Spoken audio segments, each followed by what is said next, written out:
Welcome to the Scene Snobs podcast. Welcome, everybody, to another absurd episode of the Scene Snobs podcast. It's Christmas time. I don't know if you think I know or not, but I do. Because I'm wearing a Santa hat and lights for the people who are listening. Those are just for you.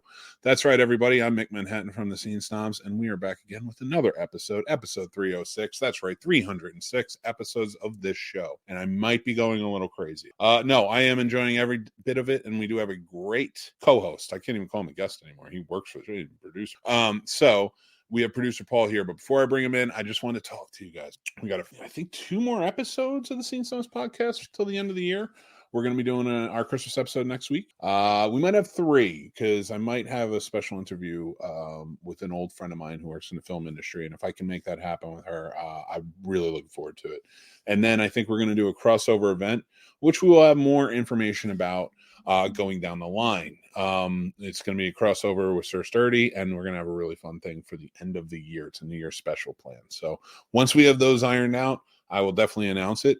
But if you guys don't know, we got still other shows going on as well. Does It Suck is still going. This week, we're going to be talking about Mad Max Beyond Thunderdome, and then that's every Saturday, so go check that out. Mick at Night is all new this week. We're going to be doing our Christmas special this week, because next week we're off. We're not doing Mick at Night. We have a very special charity script read of Casters for a Cause Does National Lampoon's Christmas Vacation. I love this movie, and I'm so happy to be in it with everybody, all my friends and stuff for the Christmas season, and just try and raise money for All for Lunch, which is a great charity helping out school kids who have school lunch debt and things like that. So all across this country. So hopefully it'll help us out. Thank you to our 2 donors already. We're up $50. Our goal is $400. So please, if you want to donate, links down below. I will put them in the links over in the comments as well. So if you're watching live, but you can find it anywhere. It's on our link tree in the whole 9 yards. So hopefully you guys will check that out. Thank you guys again for joining in. I just want to cover the gamut a little bit. With these last few episodes, we're kind of going out and looking into the new year, 2024, our 5th year, by making a little bit of changes, but going backwards a little. We've lost our absurdity in these past few months, and I feel like they need to be found. So we're going to be coming back bigger and stronger in 2024. Well, I'll say we're going to come back stronger in 2024. Bigger, maybe not so much. We're going to be doing a lot of things where we're directing everybody to our we have our Discord and things like that. We're going to be getting more so off of social media and all of the content ever. We want to direct and build a community, direct everybody to come over and build a community within our Discord, which has a lot of channels. Now, Scene Snobs, if it's anything, it's always been my mission to kind of collect a community of the outcasts, the geeks, the bullied, the losers, the weak, the everything in between, all that stuff I always felt I was, and all that stuff that a lot of people out there feel. People who want to just have a nice base of like-minded people who not just love movies, not just love TV shows or the geek fandoms and things like that, but positivity and being cool with each other. It doesn't matter how you vote, doesn't matter how you think, unless it's hateful.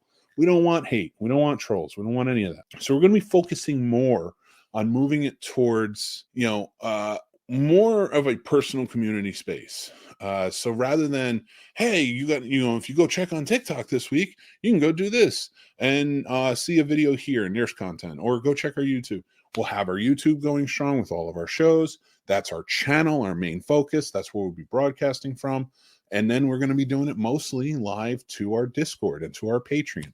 So guys, join up on the free Discord, join up on the free Patreon. If you want to join up with the tiers, great. We love the support, helps us build out the shows and so much more. And it keeps us going. So thank you so much for that. But I did want to make those announcements so you guys know that in the new year, we are absolutely dedicated to absurdity. We're going to get crazier. We're going to get wilder. And there may be a few new things. One thing I do want to point out, I'm putting up a challenge in 2024. I'm putting up for our YouTube channel. Anyone can do it as long as you agree to the terms. Now, I'm not going to give away the terms right now, but we're going to call it the Awkward Questions Challenge. You step in, you have at least 5 questions, maybe 10. It's part of it. Like I said, I'm not explaining it right now, so you're going to have to bear with me and come back for this and stay tuned, because it's going to be fun. Now, you know what? I'm just going to save it. I was going to explain a little bit more, but I'm going to save it. The Awkward Question Challenge, it's open to anyone who wants to be on. We will record, and it will go up on our YouTube. It is not going to be anything salacious. It's not going to be anything embarrassing. It's not going to be anything crazy where it could get you in trouble at home or with your work or with your family. That is not what we're about. It is just called an awkward challenge question because they are awkward questions. And we want to know how you would answer them. Sometimes they can get a little risque. Sometimes they can get a little wacky. Always absurd. Hopefully you'll take the challenge. It'll be a lot of fun. There will be stuff to win. And without further ado, let's just start the podcast. We're going to be talking about we're continuing our Geek Gift talk. I have some links I want to share with you, stuff that you can get for Christmas, maybe some last minute stuff. Go check it out and some ideas for you. We're also going to be getting into it with Paul a bit. I also have reviews for Flowers of the Killer Moon, Killers of the Flower Moon, my apologies, the new Martin Scorsese film, and Candy Cane Lane, the new Eddie Murphy film. And I have a new Mick's movie pick from the year 1974. So let's get started. Let's bring producer Paul in, who's been sitting in the back taking care of business. Paul, what's going on, bud? Not a lot. How are you doing today? I'm doing good, man. I'm doing good. It's been a kind of a crazy, busy day. How you doing? Been busy as well. Just worked both jobs. Just got off. Just got to you. So no complaints just yet. And you're back to work again tonight. Am I right? So actually, big announcement for everyone. I'm signing a contract on Friday, so I'm actually able to get rid of those two jobs I've been bouncing back and forth through because this one pays a lot more than both of those together. So will it allow you some more free time? A lot of free time because I'll only be working like 1 a.m. to 10 a.m. 5 days a week. So not bad. So much free time. It's perfect. I love it. I love it. So, man, that is awesome. And now that's just has to be signed, right? Yep. I just fill out the paperwork on Friday. That's it. Well, then I'm not going to say it yet. Uh-oh. Just know that I'm thinking it, but I don't want to jinx it, so I'm not going to say it. Because in the Irish culture, that means something. Copy that. So, oh my God, okay. Actually, I wouldn't mind talking. So it's Hanukkah right now. The last night of Hanukkah is on Thursday. I grew up Irish Catholic from Jersey, of all places. So especially North Jersey, which is an even angrier part of the state. So my point here is my sister finally did one of those DNA test things or whatever. And I found out what I am. And I found out that I'm 5% Jewish. And I have to say, it has intrigued me quite a bit. I want to learn, maybe not more about the faith because I'm not into religion as much, but I kind of want to learn the history more and more. I never really thought about it. I know the surface, but I want to get in depth. So has anything like that ever happened to you? Honestly, I'm going to say not really. I've been petrified to ever take a 23andMe. I assume, like, since I was adopted from Honduras, I've always assumed I'm just 100% Honduran, but I could be a mix of, I could be Jewish for all I know. I doubt it, but it's a possibility. That's awesome, man. Well, I mean, you could be. That's the thing. Like, because I never knew. Like, I always thought just Irish. That's what I was always told. And then she did the oh no, I'm sorry. I was told a lot of Irish and a little German. So I was like, okay, cool, like whatever. And then I let it go. And then and I agree with you on the 23andMe. I don't want to take it either because I don't need them having everything. But my sister can do it. That's fine. They can still copy me, but more so it will be her. So it's all right. Although if you look at me and you put a mustache on my sister, we're twins. Really? We're not actual twins. She's 2 years younger than me. But if you put a mustache on her, we're twins.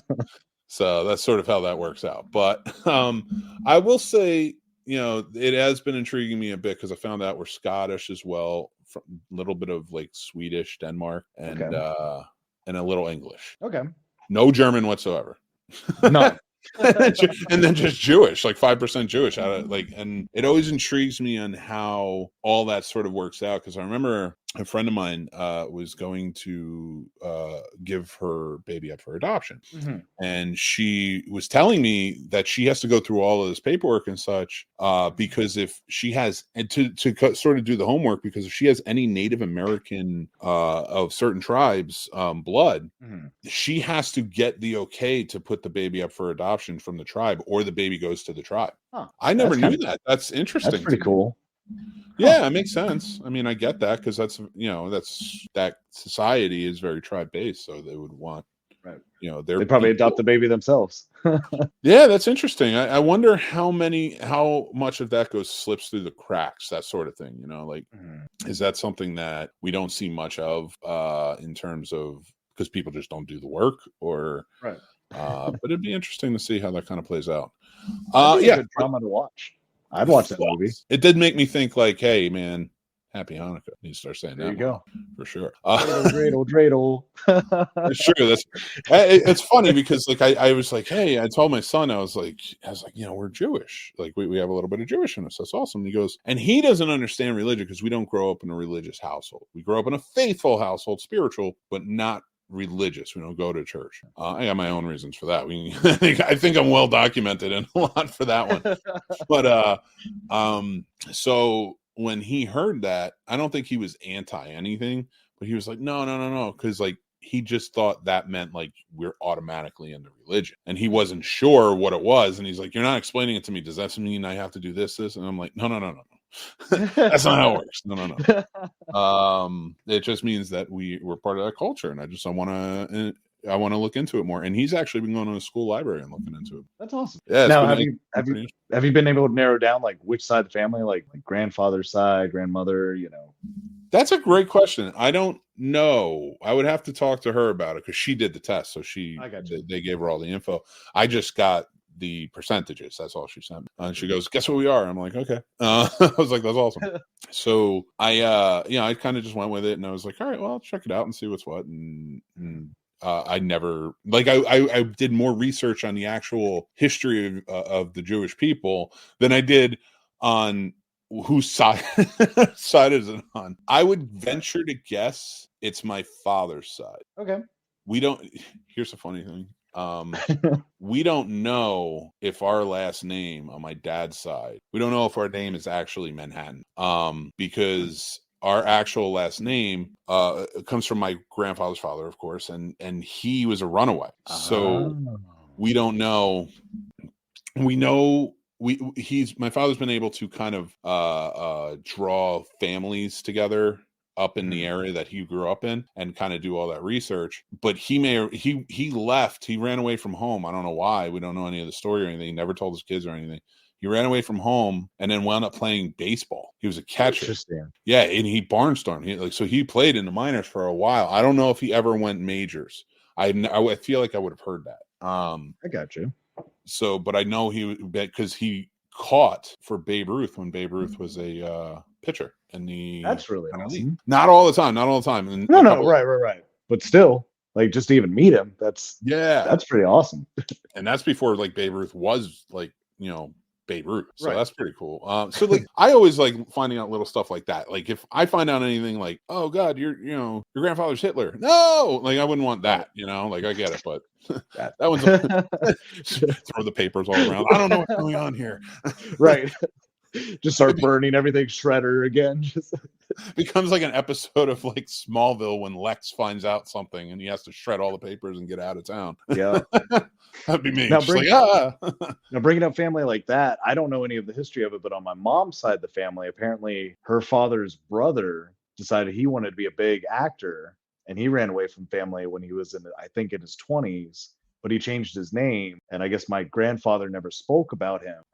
So I have no idea if, for all I know, I have an actor in the film. Like he could have been big, he could have amounted to nothing because I have no idea because he changed his name. And this was back in 1920s. So it's one of those where I'm like, maybe no, I don't. The only reason we think that the name is real is because he one time, and it's funny because of the movie connection. That's why we get along so well. But he said to my grandfather in just a conversation, I think it was actually like he had a few drinks in him, and like he was just like, and I don't know whether he said it was his uncle or his brother or something. He goes, he's an art director out in Hollywood. He does all those big movies and stuff. And I went and I found somebody with the last name back around the time who was an art director and like had a long career of art direction with the same last name. But I have no connection because we don't know anything. We would never actually know. I mean, that would just be cool to find out. But yeah, some stuff gets lost, and that's so crazy because like did that like? You mind if I ask a question about that? If I have an answer, I'll give it to you. No, it was more along the lines of like, did anything get lost in the shuffle when you were adopted? Maybe things that you didn't find out about from your family? Okay. Quite a bit. So with being adopted, my mother was minor, so she was 13 when she had me. So on my birth certificate, I only have my grandparents' names on there, so I don't even have her name. The only thing I have of hers is I have one singular picture of her, and I look just like her. which is really funny. It just looks like me with slightly longer hair. I'll send you the picture later. Oh, that's awesome. But unfortunately, I think they lost a lot of their documents with all the earthquakes they had in the late 90s. And from what I've been told, the adoption agency my mother used no longer exists down there. So when I tried to look for my birth family, it was kind of messy because I had to hit up the embassy and they're like, well, this agency doesn't exist. We can try to figure it out, if you have family, but it was kind of a dead end. So just because of how it worked for at least Honduras specifically, I can say that the paperwork is here's your birth certificate, that that's pretty much, that's it. It's so crazy. It's so crazy to me to think that when dealing with children, we don't take the utmost care of their adoption. And like, I'm not talking, I'm not even talking about the basic human rights of taking care of children. I'm talking about the idea of adopted children. There's, even in this country, it has to happen tons of times, because you hear a lot of people talk about, I was a black market baby or this, that, and like the family that adopted them had no idea. Right. So but the fact that adopted children in this country and all over the world, we can't even keep paperwork together. Right. This should be government funded everywhere. Now, I understand that in some countries that's just not no-go. Right. But like it really is, like, because there's no way that your story isn't similar to even someone's in this country. Oh, absolutely. Yeah. And that's that like so for adoption to be for adoption paperwork to be a universal terror, that's I didn't mean to get into this because I know we didn't prep you or ask you. I hope you don't mind. I didn't ask anything. No, not at all. that would be too much. You know what I mean? No. Not at all. We'll switch gears though, because I did want to run by you. Have you seen the Golden Globe nominees yet? I have not. This is exciting. Heck yeah. First look. Let's see. I'm gonna run them off real quick, and then I'm gonna pick what I think should win from the past year. Okay. And if you want to take a pick, please throw it out there. Okay. All right. Best motion picture drama: Anatomy of a Fall, Killers of the Flower Moon, Maestro, Oppenheimer, Past Lives, The Zone of Interest. I think Godzilla -1 or The Creator should win, and neither are nominated. So that's just me. Anything from you? I think out of those ones you listed, I would go with Past Life. Yeah, I would go with Past Lives too. That is the clear, in my opinion. If you're not nominating, I love Past Lives, by the way, but I do think The Creator and Godzilla -1 are better. Past Lives is on my list. That's all I'll say about that until 2 weeks from now. But I have talked about it on the show before. Couldn't agree with you more. If those two aren't nominated, Past Lives doesn't win. Again, we have bullshit in the awards. No, absolutely. Yeah, because I know you're doing a review later of the Killers of the Flower Moon, but when I watched it, I agreed with what you were saying about it as you were watching it. Our chat, because I watched it and I knew some of the story because my dad's big on history, so a lot of Native American Indian stuff we've read, and so a lot of the story of them selling off their oil land, to the white man. There's such a huge story to tell, and it was like, I'm not trying to give away a review. Never mind. But, no. But I don't mind talking about the movie too, because it's just my review later. But because we're talking about this, and Killers of the Flower Moon is honestly, when I look at this list and I'm thinking about it from the eyes of the idiot elite who make these decisions, right? I have a feeling Oppenheimer's probably going to be the big winner at the Golden Globes. I'm not talking about Oscars yet, but I have a feeling Oppenheimer's going to be the big drama winner because it's Christopher Nolan, this, that, and the other thing, and it made a lot of money. If not that, it's probably going to be Maestro. Okay. I don't think Killers of the Flower Moon deserves it out of all of the movies that came out last year on this list. Oppenheimer ekes it out for me. I think it's a better movie. I haven't seen Maestro or Anatomy of a Fall yet. Past Lives is a better movie than all of them on this list, so that's above the list already. Right. So it's like, but I know it's not going to win because I know the Hollywood Foreign Press BS. So, and The Zone of Interest I haven't seen, so I would like to see those, and I probably will check them out. But I have a feeling it's going to be Oppenheimer. If not, it's probably going to be Maestro. It has to be Oppenheimer. Like, I don't see how they're not going to choose that one. Yeah. I will say it was a good movie. But out of that list that they've presented, like you said, Past Lives is worlds above it. I was blown away by the story, cinematography. I enjoyed the realness of it. Like, it wasn't a typical, like, it wasn't The Notebook. You know what I mean? Like, oh, I'm engaged to so and so, I'm leaving so and so, we're in love, it's fun. You know, it wasn't, you know, the BS like that. It was like, oh no, this is what two people that were fond of each other coming back to each other, what it's actually like, and then trying to figure out, still loving the old person and trying to arrange who they are now with that person. And I appreciated how much thought they really put into the character development and the dialogue. I agree. Yeah, I agree with that. That's well put. And I'm reserving mine now because I'm going to do my review later. But well, let's move on to musical or comedy. Best motion picture. So they have Air, American Fiction, Barbie, The Holdovers, May December, and Poor Things. I'm going to tell you right now, I haven't watched Poor Things, May December, or the Holdovers or American Fiction yet. So I've only seen 2 in these. I will tell you from the standpoint of what I think the Hollywood Foreign Press and that whole association is going to do, it's probably going to be Barbie. I think it's funny that 2 of the movies on here encapsulate the childhoods of both boys and girls. Air, and if you're a boy from the 80s, 90s, that encapsulates your childhood of Michael Jordan and the shoe and all the things that surround it. If you're a girl, Barbie surrounds that, in my opinion. And well done on both. I'm not putting either of them down. I think they're both great movies. I do have a feeling that when I watch Poor Things, that's probably favorite. Because I do, at least if I haven't seen it yet, I do keep up on everything. And like, what is it about? Because I know I have to see it at some point. So I try to Exactly.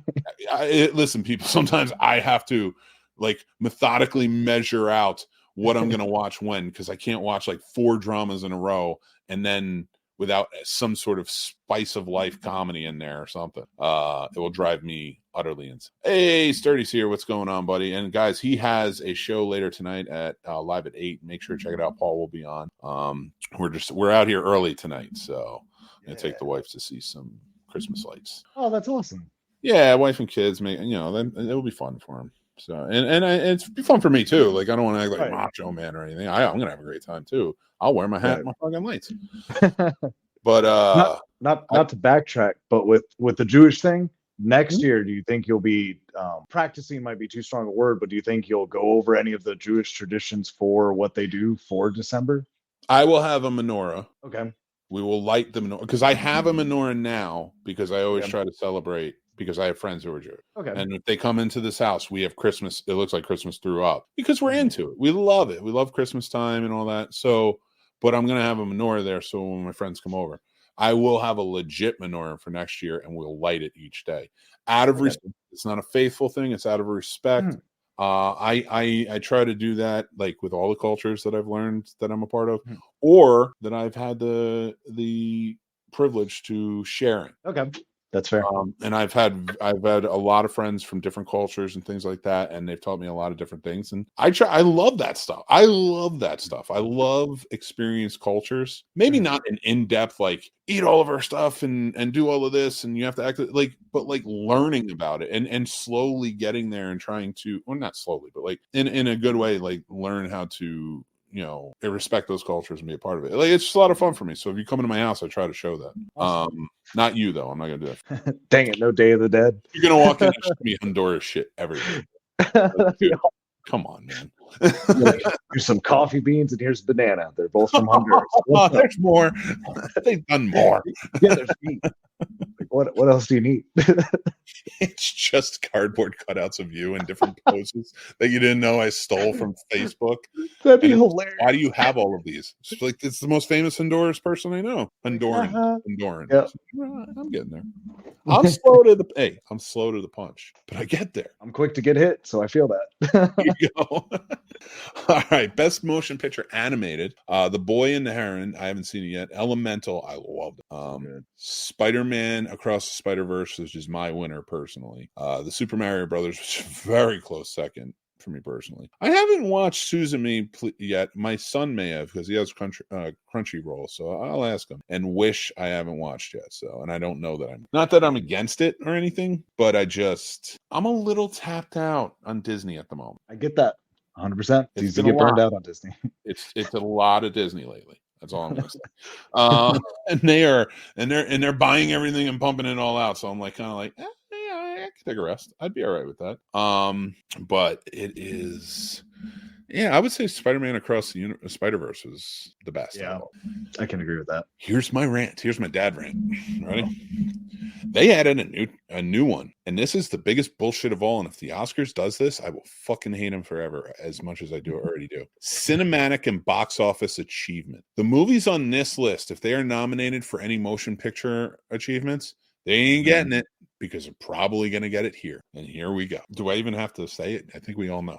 Barbie, Guardians of the Galaxy Volume 3, John Wick Chapter 4, Mission Impossible Dead Reckoning Part 1, Oppenheimer, Spider-Man Across the Spider-Verse, The Super Mario Brothers, and Taylor Swift The Eras Tour. Now, why did they add this? Because Taylor Swift The Eras Tour, which deserves to win it because it was an independent film, and I'll get to my point on this for a second, because I don't want to just say it deserves to win it and then everybody's like, well, you're an asshole. I have a point for that. This is thrown in there, so Taylor Swift can win something, because if Taylor Swift's nominated, guess who's coming to the Golden Globes? Taylor Swift and Travis Kelce. This is methodical. So now if they come and they win, she's up there, she's talking. This is completely 100% methodical. Not that she doesn't deserve it. Right. Here's my reason why. I believe that to be a cinematic and box office achiever, you have to do as much as you can with a movie with as little as you can. That is my personal feeling on it. So indie films are more of a cinematic achievement when they make a lot of money off of little. When you make a $300 million movie and it gets $1 billion, right? Hey, great. Good for you. It's entertaining. I'm not against it. I'm not saying it shouldn't exist. I'm not even saying it shouldn't win an award. All I'm saying is it's not a cinematic achievement. It's not. It just isn't. And to take this year as sort of my barometer for this, Guardians of the Galaxy was $250 million to make. It made $845 million. A lot of money. Nothing to sneeze at, nothing against it. It's a very good movie. It's entertaining, great acting, great action, everything in between. It is the best Marvel movie to come out in years. Yeah, in years. And there's no reason it should never not just be nominated for Best Picture for as much as it made. I get that. But if you want a real, true box office achievement, Godzilla Minus One was made for less than $15 million and made $35 million in its opening weekend, garnering it to have a bigger spread and made more money the next weekend. And then it's probably going to still make money because it's doing well. The Creator looks better than Endgame, and I love Endgame. It looks better than Infinity War, and I love Infinity War. But if those are two of the pinnacles of visual effects in the movie industry, then The Creator has better visual effects. Absolutely. And it has an amazing story to it. It's not a hard to keep track of story like Tenet was. It's not and I say that because John David Washington starred in that too, and he was great in it. But it was a hard movie to kind of keep track of. This is an easy, you get it. You get the idea of what's going on. It's drama-filled. It's wonderfully done. It's action-packed, but has heart. It is wonderful. I did a review on it, so I'm selling you on it again. The fact that movie was made for $80 million and only made like $200 million, still amazing. That's an achievement. People call it a loss. This is an indie film that was made for $80 million and made $200 million. Made less than how much it made the Marvels made. And look, that made like $70 million. Right. So when you talk to me about achievements and I look at this list, I'm sorry, Oppenheimer. Christopher Nolan, you're a wonderful filmmaker. I will take nothing in the technical side away from you. Your stories are very good. Sometimes they're boring. Sometimes they're hard to follow. Tenet was hard to follow, and it shouldn't be that hard to follow. It shouldn't. I don't care how realistic you want to be with it. Interstellar is great, but it did get boring at times. It dips. And I'm not trying to pick those movies apart. Cinematically, they're truly vision. So the cinematic achievement here is Oppenheimer deserves, not the box office. Now, he did great, but for the amount of money it costs, for the amount of build it was and everything else, you should have made more. Right. And I'm sorry, but the nuclear explosion in this isn't even the best nuclear explosion this year in a movie. So Godzilla Minus One did 1,000 times better. So I'm sorry, and I know it was all practical, but really, I love the snow globe level. Got to get sturdy in a snow globe.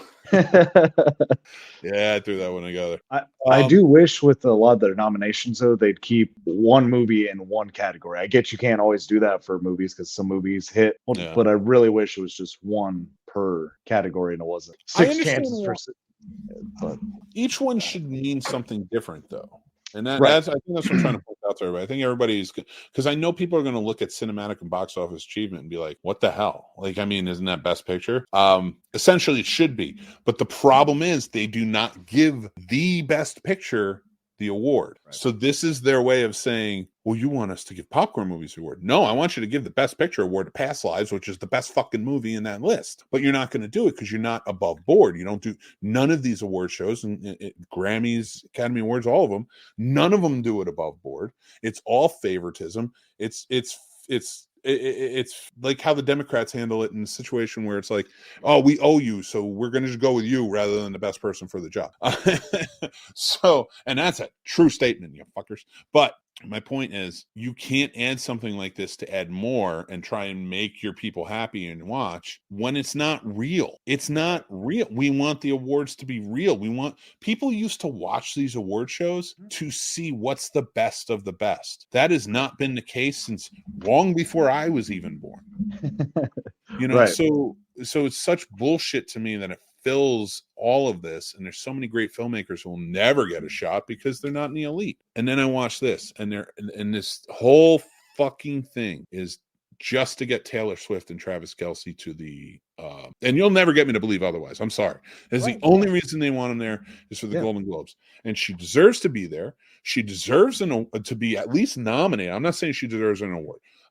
But she deserves to at least be nominated because that's a fucking achievement. What she did, she went around the studios and she put it out independently. She made it herself and put it out independently and earned that money herself. That's a fucking cinematic achievement. She did I'm it sorry. smart. Mission Impossible: Dead Reckoning Part 1 is not a cinematic achievement. It's the 7th in a long line and a great movie and a lot of fun in an action movie, but it's the 7th in a long line of movies that are very similar. Yeah. Same with Guardians of the Galaxy. Same with John Wick. Absolutely. Same with Spider-Man Across the Spider-Verse, which deserves to be nominated for a best movie, but it's not a cinematic achievement. Well, actually, I would actually argue that a cinematic achievement it might be because that animation is fucking stellar. Yeah. But I would take Super Mario Brothers off there. But that's the thing. That's why these are all bullshit, and that's why I can't read on with these. We'll talk about them because I just don't care. Oh no, we do need to talk about one more. Oh, I'm so happy about this. Okay. It's the only thing I'm happy about. Best performance by a male in a major motion picture, musical or comedy, the greatest goddamn living actor of all time. Well, I don't know of all time. Laurence Olivier existed and Robert Redford and many, but definitely the best living right now and acting and fucking been that way for 40 years. Nicolas goddamn Cage in Dream Scenario. I haven't even seen the movie and I cannot wait. Wait to see it. I want Nicolas Cage to win best actor in this in the Golden Globes. I want Nick Cage to win best actor in Academy Awards because that's the only goddamn motherfucker who deserves it. Sorry. He is. I'm sorry. Yeah. Every other person in this category, Timothée Chalamet, great. He emphasizes. He does well. Yeah. I liked him in Dune. I like him in a lot of his stuff, and he does emphasize he's a great actor. I am not taking anything away, but he has never turned it up to 11 on every fucking performance, and everyone is different, like Nick Cage. Matt Damon, Paul Giamatti, Joaquin Phoenix, Jeffrey Wright, all change who they are in each role. They are amazing actors. They deserve to be nominated for all of these roles. In fact, Matt Damon for Air is the only one I think should be nominated because he was the best goddamn actor in that movie and he outshined everyone except for Viola Davis. They weren't at 11, like you said. Nicolas Cage. Not to take it away from Jason Bateman or Ben Affleck or anyone else. They did great. They did great. But Ben Affleck just in that movie blew it out of the water. But Nicolas goddamn Cage for a movie I haven't even seen yet deserves this award because I know what I'm going to get. Yeah. He is the only surefire thing in movies right now that I know when I watch it, when I watch a movie called Dream Scenario that looks and feels like a weighted, wonderful, dramatic, also comedic turn of a movie, and I'm going to get a great performance, just like when I go back and watch Raising Arizona, or I watch Leaving Las Vegas, or hell, if I watch Vampire's Kiss. Say what you will, but his performance in that is amazing and it's one of a kind, and no other actor could do it. But I will tell you right now, I haven't seen Dream Scenario yet, but I know I'm going to get a performance that is I've never seen before from him. And that is why that man deserves the fucking awards, because he isn't the same character in Dream Scenario that he was in The Unbearable Weight of the Massive Talent, where he's playing himself in two different roles. Right. And then Which you is turn awesome. it around and you say, and he's nothing like that in any other role. Mhm. He is a different character in every role. Any role I watch Nicolas Cage in, I see somebody different. Any role that I see every other actor, like Matt Damon, if I see him in every role, it's like, wow, you really turned into that character, but you're Matt Damon. I never say that about Nick Cage. Nick Cage, I'm just like, Oh. He didn't say a fucking word in Willy's Wonderland, and that's the best goddamn. They made a lot of those theme park, whatever, or Chuck E. Cheese type goes crazy movies a lot, and he was there for every goddamn one, and he's the best one in him. And I love it. Yeah, I'm not even bringing up Sturdy's comments. I don't even care, because he unjustifiably hates Nicolas Cage. And as much as I love Sturdy and he's my brother, he's my mortal enemy when it comes to Nicolas Cage. There's one person, Paul, I don't even care about celebrities. Like, I love the celebrities I've interviewed and I've had the good fortune to talk to, and the filmmakers and such. But I don't, like, status of celebrity doesn't really affect me. Right. Like, if, I don't know, name any celebrity that you think I could get on this show. That you could get on the show? Yeah. Matthew Lillard. I wish. And I actually knew him.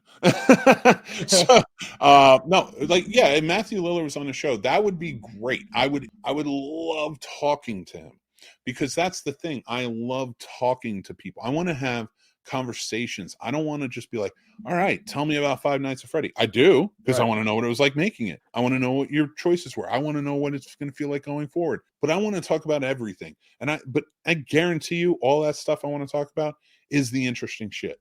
Is the stuff that these actors would want to talk about. But I will tell you, I don't even care. I don't even care if they don't want to be on, or they do want to be on. If they do, great. If they don't, that's okay too. But goddamn, I have been chasing Nick Cage to be on this show for a year. I've interviewed his directors. I've interviewed other co-stars of his. I want Nick Cage on this show, but I want him. I will not settle. I will not ask him. I will not do anything unless I can get him to agree to come on for like an hour or two, and it's just conversation. I don't want to know any salacious shit. I don't want to know any of the other crazy stuff. I don't want to know about your money, your finances, your taxes, your house, anything like that. I don't want that. I want to talk about you as an actor. I want to talk about how you went into each role and how you prepared for it. I want to know how on Renfield you channeled Bela Lugosi while giving your own performance, because it's still like he's channeling Lugosi, and then it's still a separate performance. This should just be the Nick Cage podcast at this point. I love Nick Cage, and I love him in a way that's like, I'm so enthralled with his abilities as an actor. And I do not understand. Like, that's the same reason I like Charles Lawton movies. The same reason I like these are actors who disappeared into roles. Same reason I love Paul. And I'll fight anybody on this. I will debate anybody on this who says otherwise. Paul Newman as an actor, fucking incredible. He got lost in his roles. Watch HUD and tell me Paul Rudd's the same in every fucking movie. You're an idiot. He's not. He's not at all. And not to mention, just a great human being. But that was another person I would love to talk to, you know? But then we give all this praise to Marlon Brando, who gave great performances. Don't get me wrong, he was an amazing actor, but he didn't get lost in everything. He got lost in something, especially when he was younger. But for the most part, a lot of stuff, like, he wasn't great in Apocalypse Now. He was Marlon Brando in Apocalypse Now. He was Marlon Brando in Superman. The later parts, it was like, I'm not seeing what I saw in the early days. Right. Where you really went all in and felt it. That's another thing to kind of talk about Killers of the Flower Moon that I'll touch down on here that doesn't need to be in the review is Robert De Niro's character. Robert De Niro is a great actor, and I don't think people give him enough credit because they don't want him to be anything else than what he is. Right. They want him to be the street guy. They want him to be this. They want him to be that. Watch fucking Stardust and tell me he's not a great actor. I love Stardust so much. Dude, but I'm not even asking you to like the movies that I'm talking about. I'm just saying, look at the performance and tell me, with no bias. Is this a great performance? Is this something different? Does it blow you away? Like or would it be the same with any other actor giving the same performance? No. Mm-mm. And Robert De Niro in Killers of the Flower Moon, along with Lily Gladstone, who played Molly in the movie, they were the two finest actors in this movie. I love DiCaprio, but he does not shine when he plays. I'm getting ahead of myself. I'm getting ahead of myself. I will be getting into that in a little bit. But so my Nick Cage praise, my Nick Cage love comes from a place of respect. I respect that man's career. I respect the performances he has given, because even in movies like Vampire's Kiss, which is out there and it's weird, and I can see why people don't like it or gravitate towards it, you can't watch him in that and say, you can't watch. How can you watch any Nicolas Cage movie? Watch two fucking Nicolas Cage movies from the same time period, because that man has reinvented himself every time. Now I understand that I'm getting a little abrasive here, but because I believe in what I'm saying. Watch any two Nicolas Cage movies and tell me, oh, that's just how he is. It's not. You can't. He's different in every movie. Watch The Weatherman and watch The Family Man. You should think those two movies should be exactly the same, and they're completely fucking different movies. Sorry, I know I'm cutting you off, but I'm very passionate about my Nick Cage. Did you like Blue Velvet with him? Blue Velvet? I think it was Blue Velvet. I don't think he was in Blue Velvet. Which one was that? It was in Blue Velvet. He was in Kyle MacLachlan and Dennis Hopper were in Blue Velvet. Make sure I'm not. I don't think Nicolas Cage was in that. I'm not 100% sure, though. If anyone wants to throw it out there, let me know. Yeah, Kyle MacLachlan was the star of that. I don't remember Nick Cage. That's all right. Yeah, we all do it, except for me, because I'm the best. No, I'm not sure which one he was in, but honestly, if he was in it, yeah, I probably would. Even like a lot of like the crappy stuff, said to be crappy stuff that he put out. Like, I like Jiu-Jitsu, and I know what that movie is, but I liked it because it was just wild martial arts that was not Jiu-Jitsu in any way, shape, or form. But Nick Cage was a lot of fun in it. He was the highlight of that movie, and he was just wild and crazy. But yeah, that's my Nick Cage love. But we didn't get to any gifts, and we're almost at all. So there are a couple highlights I want to show. It's just one of those. So like, I'll show you some of the things that I had from, because again, if you go back and watch last week, we covered a lot of the gifts, but I'm going to do a highlights right now. Okay, let me pull it up. All right. So what do you want for Christmas, Paul, while we do this? Ooh, I don't know. I was trying to think of new things that I wanted for Christmas from the list after last week. No, I was well, what was the last week? Did you find something? No, I'm just, other than the couple, like the Scream mask and a few other things I had shown you from last week. Trying to keep movie makers things in mind. I had found it's probably, it's up your alley as well. It's a horror guide to where you can just fill out everything. So say like, what would you rate this movie, and what was the kill count? What was the best kill? Why did you like this movie or not like this movie? But it's like a horror's guide to watching movies, and you can fill it all in. And I found that, and I was like, that's actually pretty fun, because then I can rewatch all the horrors I've already seen 1,000 times, but actually review them that way instead of only being a digital review. It's actually funny you mentioned a horror gift idea, because I have one for everyone, and that's buy tickets. Buy your VIP tickets. So good with these segues. No. I'm just throwing it out there. So right now they're doing $10 off weekend passes, early bird for a limited time. They have weekend and VIP. So like Carolina Fear Fest, we work with them and such, but this is a cool gift. And part of what I'm, saying with this, and tied into our sponsor for tonight, to segue, it's be great. Like if you know people who want to go, it's and you're near Raleigh, North Carolina, or you want to go over there. Like we have people coming from Michigan, Ohio, all over the goddamn place. I think next year Sturdy's coming from New York. So buy tickets, buy your VIP passes. Why not, right? And then let them cover the hotel. So that's one way. Make sure to get them quick, because they do sell out pretty quickly. As someone that got VIP last year, I will say, it's worth the snacks. It's worth the extra lounge time. The swag bag is absolutely worth it, because you get gifts from a bunch of the shops anyway, like little souvenirs. I don't get anything. I'm sorry. They don't give me I work for the damn place. I don't get a swag bag. I see everybody walking around with swag bags. I'm like, where's my swag bag? I gotta buy a VIP pass. I do. So if you get a VIP pass, it's exclusive to you. But yeah, I think it's absolutely worth it. Oh, you're not gonna get one next year. I know. I'm gonna be like you. I'm gonna be like, you're bag. Coming down to the bowels of like terribleness because you work for the Scene Snobs. Yeah. No perks. There's perks, but they're just not good perks like the other one. But I like that idea, and like I like that idea of a guide too. Yeah. So yeah, because I didn't do it. Dan got me years ago for Christmas, and I love it. And it's sitting there because I told him when he gave it to me, I'm going to do this one with my kids, and it's the Scratch Off horror movie. Right. So I got to wait till they're older though. There's a lot of movies on there. It's kind of like we scratch this one off. You're not watching it for another 10 years. So I'm going to hold on to it. But at least then I'm ensuring. So he gave it to me in like 2020, 2021. So all the movies that go up to 2021 that I'm going to make sure that I want them to see in the horror genre, I'm glad to hold on to this rather than buy a new one. Because you can always buy newer ones for movies that came out later. So I dig that. Also... I wanted to show this. Guys, if you don't know, we have another podcast on the channel called Warp Factor Fiction, and it's a Star Trek rewatch podcast. And this is one I wanted to show everybody that we did an unboxing for. So we have the video up over on our YouTube channel and on our podcast for Warp Factor Fiction. But this is a board cube advent calendar. It's got all sort of collector's items in here. Like you can get coasters. These are pretty cool. You get a mug. And then this is like the cheapest I've seen. I bought it more than this, so that was pretty cool. But $89 over on Amazon. This is a pretty cool find.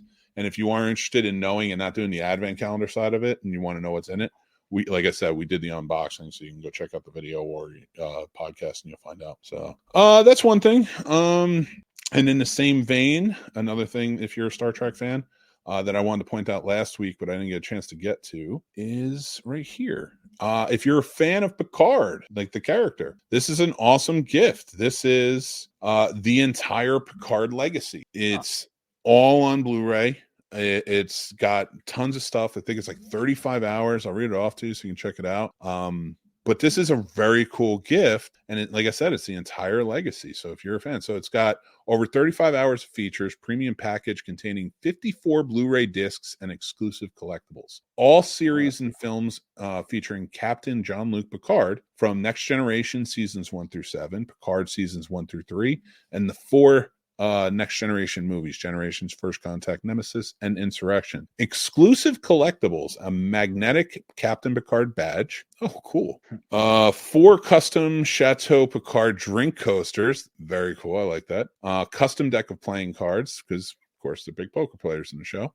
An exclusive version of the Wisdom of Picard Legacy Collection Edition, featuring a new cover art and includes quotes from the latest seasons of Star Trek Picard. That is an awesome gift for Star Trek fans, and it's like $200. So I'm not getting it, but you should. That'd be and then I had one I wanted to share for the other geeks out there who love like D&D. I bought this for a friend of mine, which I can't say because he listens to the show, and I don't want them to know what I got them. And this comes from it's called Mystic Libations, a critical cocktails for the thirsty adventurer. It is an awesome cocktail mixology book that has all these different recipes that will entice all of you wonderful D&D lovers out there. So you should check it out. And the very cool part about this is the guy who runs this site and the guy who put out the book is, I have interviewed him. It's Todd Stashwick, another Star Trek alum and 12 Monkeys and a 1,000 other things. He's a great actor. Go check out the interview. And we talked about a lot of stuff. So they're sold out here, but they are available if you go over on traderbrandon.com. Trader Brandon has also makes some other very cool stuff. I have some shirts by him and stuff. So go check that out. And they also sell it on Amazon, so you can get a copy there. That's sort of where I'm at. I do have other stuff, but I have to get to my reviews now. But I will say one last gift idea that you can do, and the affiliate link is down below, is StubHub. Next year, got a lot of stuff coming up. There's a lot of concerts and ball games and things like that you can get tickets for. I've never had a problem with StubHub. I love them. So go check them out. Affiliate links below, like I said. Tell them the Scene Snob sent you and go get your stuff. We got our Taylor Swift tickets off of there, and we had absolutely no issue when everybody else was. So you can go check that out as well. All right. Now, Paul, I am going to bid you adieu, unless you want to hang out in the green room like you're supposed to, because you don't get the VIP bag like and everyone else. Yeah, that's fine.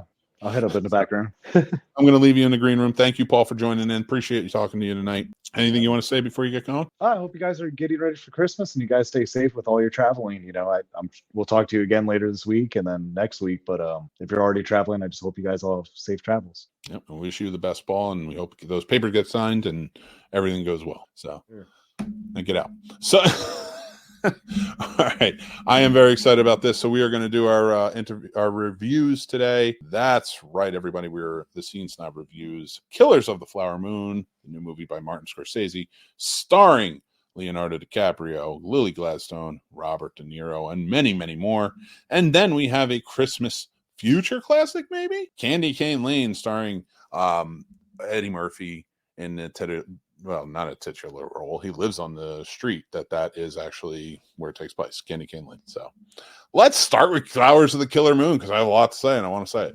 Flowers of the Killer Moon is about the Osage Indian murders back in the early 20s, 30s. It started more towards the teens, like 1914, I believe, is really when it was sort of started kicking off.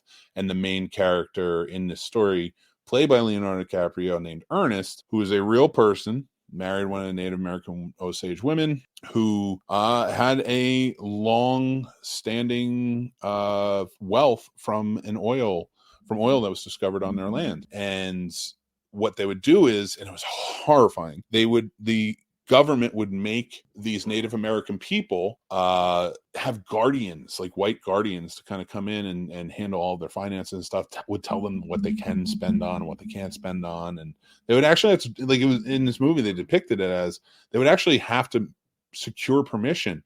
They would actually have to kind of beg for their own money, and they could still be denied. That's horrifying and ridiculous. Sorry, my dog's barking, but don't usually let it happen. But Killers of the Flower Moon, it was a 4-hour movie that just tells this horrifying tale, and it really made me want to go and do a deep dive into what was actually occurring and happening, and I did. And it is a crazy story. I do think that everybody should read it, just like the Tulsa murders and things like that. These are things that in history that we should be privy to, but this was a really important story to tell. Now, as for my movie review, I don't think it told it properly. I had a lot of problems with this movie in terms of story. I think the acting was very good. Leonardo DiCaprio, like I had said earlier, didn't really shine in this role for me, but he doesn't shine in similar roles like this. When he plays like these Slavic characters, he's great in them. He gets lost in them, but there's something about it where he doesn't shine. It's like the Wolf of Wall Streets or the Catch Me If You Cans and things like that, where he really shines. Where, in my opinion, he's like up and at him, peppy, things like that. So that's just my feelings on his performance. Still not a bad performance. He did fantastically, and the story's good. It's based on a book, and more so than the actual history. So it's following the perspective of Ernest throughout the movie, and closely following his uncle, William Hale, who Robert De Niro played, who they were the ones that were, William Hale was this rich cattle baron who was making his nephews and others marry these women to control the wealth and kill them off and other members of the tribe and family to gain the access to that wealth. And it was horrifying. And they tell that, and it is disturbing what is shown in the fact that this is a true story. But where the movie, for me, just didn't get it right was that it shifted the perspective to the villains. Now I'm sitting here for 4 hours watching the villains' perspective and watching the horror unfold from their side of it. They're not justifying it, but I kind of wish it was either told from the perspective of the victims, so then that way we can get that idea and like how it affected them, and it was more personal, because Lily Gladstone was doing a great job in this role as Molly, but I feel like she was reined back in. Like there wasn't enough of her. It should have been her story from her perspective.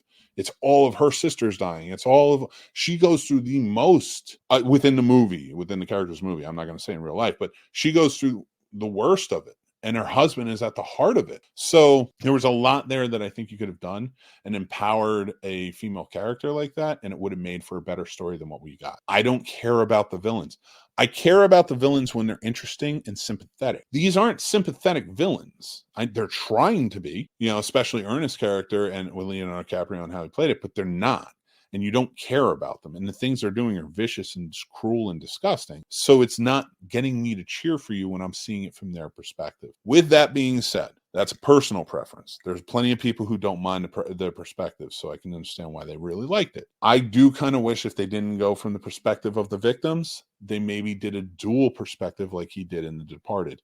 That could have been really cool too. I just wish there was a little more thought than just adaptation of the book. Because rather than just adapting it from the book and having Scorsese work with his team to actually tell a story that he could have made really well done and shorter.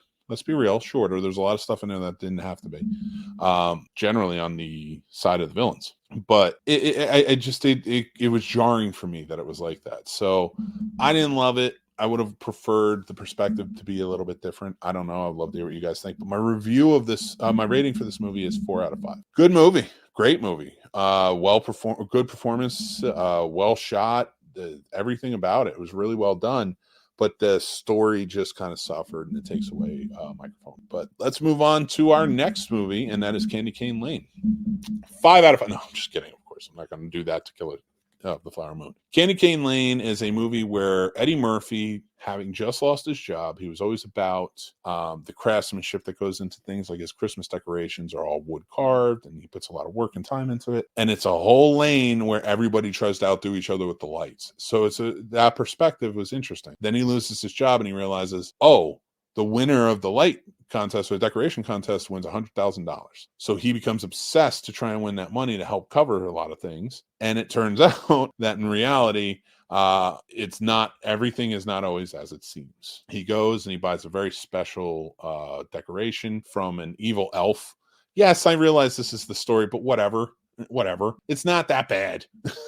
It's all right. I'm not even gonna get into it anymore. It was a fun family film, Christmas film. Is it anything to write home about? Not really. I would put it more on the, next to some of these Christmas films where it's like you watch them, but they're really not the classics. But I do think this could be one that's good for the family every year. Just something to sit down. It's silly. It's funny. There's a lot of good things, a lot of good gags. I'm sad to see Eddie Murphy kind of step away from either revisiting roles. I know Beverly Hills Cop 4 is coming out, but that was pre-planned before the pandemic. But he was on a roll there with like Dolomite and a few others. And I felt like he was gearing up to be more into his stand-up. And then after COVID, it kind of changed things. So we got this movie, not bad. I don't mind the Eddie Murphy family films because I don't think he does a bad job in them. I just don't think he's always the right role for him. In this one, I do. So I did enjoy it. A lot of it is because the whole family works together. It was enjoyable. It was an enjoyable Christmas film. That's the best way. I'm middle of the road. 3 mics out of 5. I've seen way worse. I've seen way better. But if you like Christmas films, it's worth checking out. All right, everybody, we're gonna move on. Thanks for watching. Let me know what you guys think in the comments. I'd love to hear what you guys think. Or join up on our Discord, like we talked about earlier. The Snob Nation Discord is free to join. Links down in the link tree below. We'd love to have you, and we'll talk about everything there. Channels for everything. So, all right, it is time for a mixed movie pick. 1974. Here we go. I went with a movie from 1974 that a lot of people probably won't give a chance, and they should. And that is Foxy Brown. Pam Grier is fantastic, and this is a great role. It's a great character. She is terrific in it. It is a great representation of exploitation of the 70s. It is a great representation of the times, but it also has a lot of heart, a lot of feel, and a lot of touching, cool, action-packed moments all over the place. I really do think that if you haven't seen this, you should check it out. It's the same as like if you're watching a lot of the exploitation films of the time. They could get a little wacky. They could seem a little surreal sometimes, but they were always worth it. So, check that out. That is my mixed movie pick for this week. Thank you guys so much for joining in tonight. Thank you, Paul, producer Paul, for being here. We love him. Guys, like I said, my promise is to be way more absurd in the new year and to do a lot more crazy things. But you got to join up on the Discord and you got to be a part of it because we are moving to building the community now. It's 5 years and we want to do that. And we want to do that with you. So make sure you join up on the Discord. I told you everything else, who our sponsors was. Thank you, StubHub, for everything. We gave you all the geeky ideas. Hopefully you guys like them. If not, tell us some of the ones that you're going to be doing. We'd love to hear that too. Thank you guys for always being around, always being a part of it. I truly appreciate you. And I don't feel enough people, especially this time of year, hear that. I do. When I have falling outs with people, and I've had falling outs with people who watch the show, and it breaks my heart every time. I know it doesn't feel like it. Like this show for me has always been about the Outcasts, and that's why this episode is called the Outcasts. I've been feeling it. So I just want to say thank you all for being part, and remember to be kind, remember to stay classy, and remember to take care of yourselves because that's important. Bye.